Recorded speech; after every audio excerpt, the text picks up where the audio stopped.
le monde d'à peu près.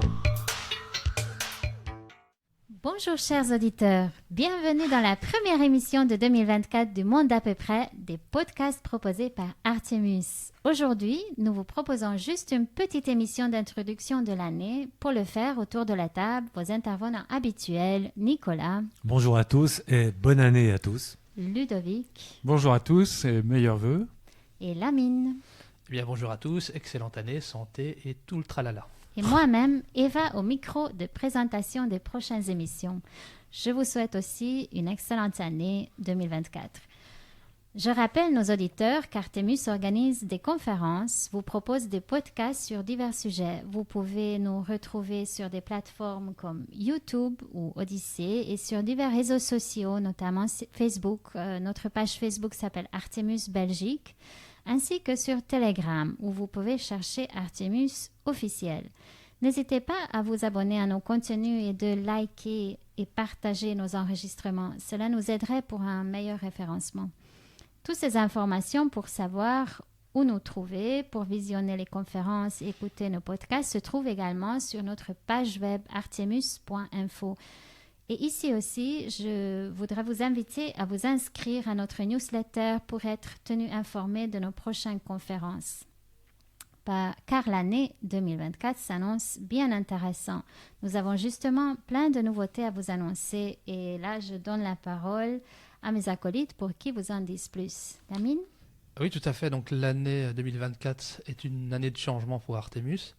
Nous avons décidé de collaborer avec certains des conférenciers que nous avons invités l'année dernière et nous leur avons proposé de faire des chroniques sur notre chaîne. Alors ce seront des chroniques qui dureront de 5 à 1 quart d'heure, pas plus, sur des thématiques diverses et variées. Mais pour vous expliquer quels seront, ou en tout cas quels sont ceux qui ont accepté de donner une chronique, je vais laisser la parole à Nicolas. Oui, donc dans les gens qui nous feront des chroniques, nous avons Bassam Tahan pour nous parler de géopolitique. Nous avons Marian Sigaud qui nous parlera d'histoire. Nous avons Lotfi Hadjat qui lui aura une chronique sur la spiritualité. Nous avons aussi Hugues Belin qui nous parlera santé. Valérie Bugot qui viendra, elle, nous parler du droit. Et nous aurons aussi Ludovic Joubert pour nous parler du sens des mots, dirons-nous. Et Ludovic Joubert, qui est un intervenant d'Artemus, que vous connaissez, qui est là aujourd'hui, qui nous fera cette chronique, peut nous en parler un peu mieux. On t'écoute, Ludovic. Oui, donc je vais faire une chronique sur le thème de la toxicologie du langage. C'est une série d'articles que j'ai publiés sur mon blog et dont j'ai publié un livre il y a quelques mois. Donc c'est une liste des mots qui sont utilisés contre nous par le pouvoir, par exemple démocratie, complotisme, etc.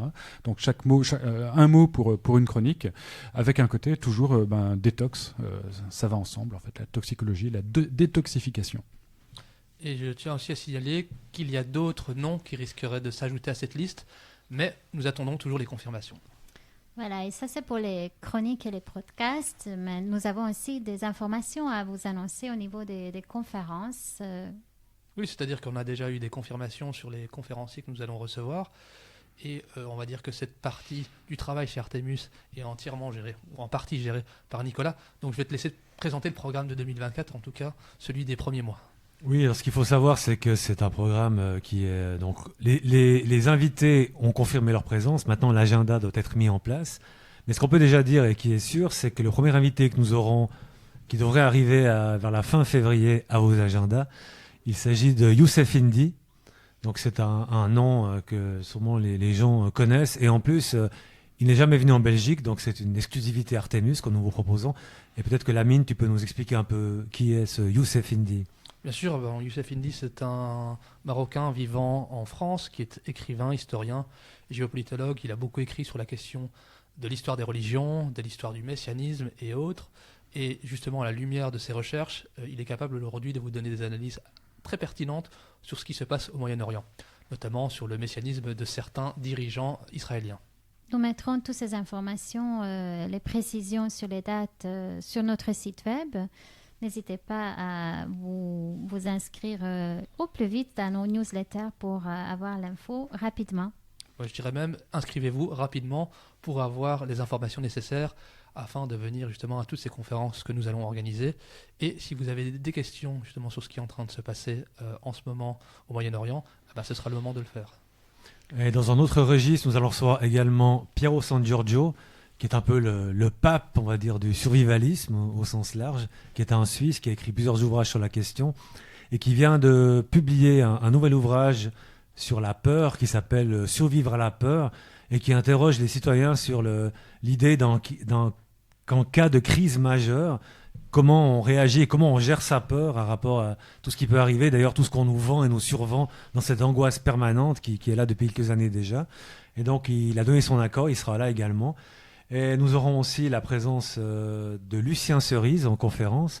Et là, Ludovic, tu peux peut-être nous en parler un peu mieux. Ben oui, Lucien Cerise, c'est quelqu'un qui qui est spécialisé dans l'étude de l'ingénierie sociale, donc la propagande de masse, ce qui a été baptisé, enfin la formule inventée par Walter Lippmann dans les années 20, je pense, la manufacture du consentement, et qui était reprise après par Noam Chomsky. Enfin voilà, mais ça c'est les travaux pratiques. Hein. Il nous parle des travaux pratiques, de la manière dont on le subit collectivement.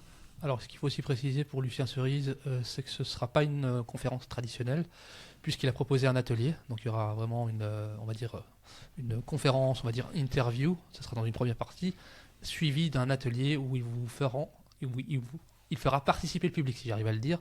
Donc, ça va être un peu différent de ce qui a été fait jusqu'à présent. Et je pense justement que ça va être tout l'intérêt de cette conférence /atelier /interview. Et nous aurons aussi la chance d'avoir en exclusivité belge, on va le dire aussi pour lui, nous avons Xavier Moreau qui viendra nous voir à Bruxelles.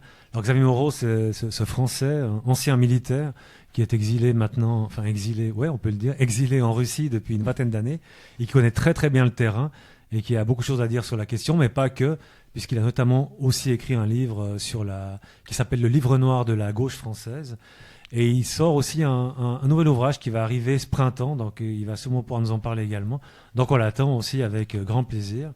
Et nous avons aussi à annoncer dans les prochains conférenciers Rachid Achachi. Alors Lamine, tu peux nous en parler ? Alors Rachid Achachi, c'est un Marocain qui est consultant, conférencier, analyste / chroniqueur. Il a participé à des chroniques dans plusieurs émissions au Maroc, mais au-delà de ça, il a aussi sa chaîne qui s'appelle Onde de Choc TV, que je vous conseille vivement, où il fait de la géopolitique et de la géopolitique profonde, comme il aime bien le dire, où il va aux causes, aux conséquences, la compréhension, on va dire, historique des événements, les cultures, les ethnies qui y vivent, etc. Donc, de nouveau, un grand nom, quelqu'un qu'on est très fier de faire venir en Belgique pour la première fois aussi, donc on a une exclusivité supplémentaire.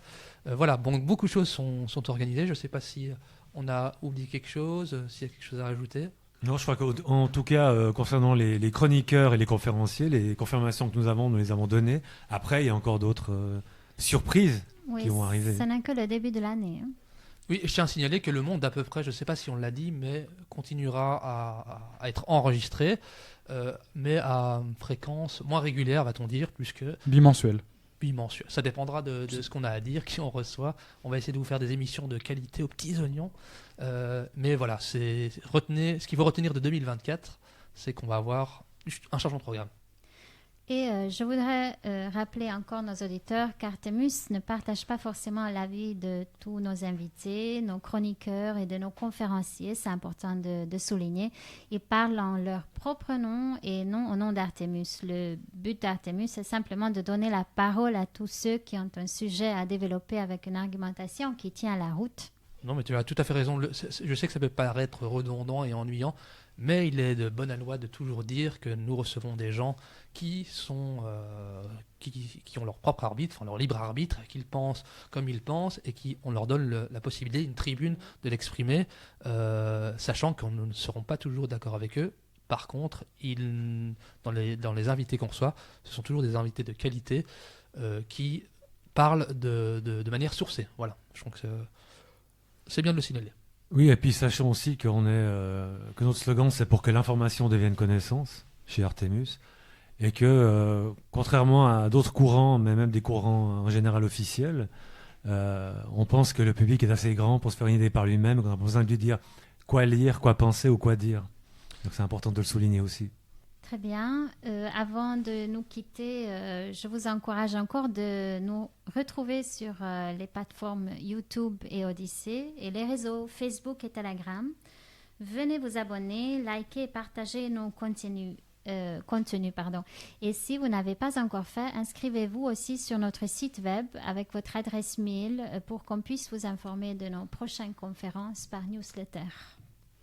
Merci pour votre écoute et à la prochaine. Au revoir.